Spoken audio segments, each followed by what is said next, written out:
Ay kinakancel na muna nila yung loan na 28 billion, 700 billion won. Ano po ang tingin nyo dito?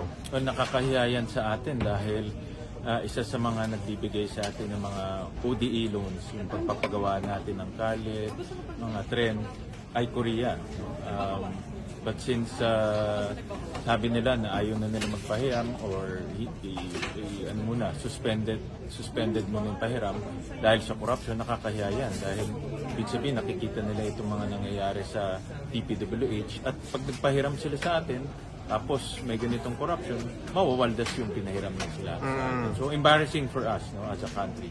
Paano ngayon yun, sir? Yung infrastructure projects itong mawawala ng pondo, paano natin yan pupondohan ngayon? Yan ang isang challenge rin dahil malaking bahagi ng gastusin natin dito sa budget ay infrastructure. Both locally funded at yung foreign funded. So may impact yan sa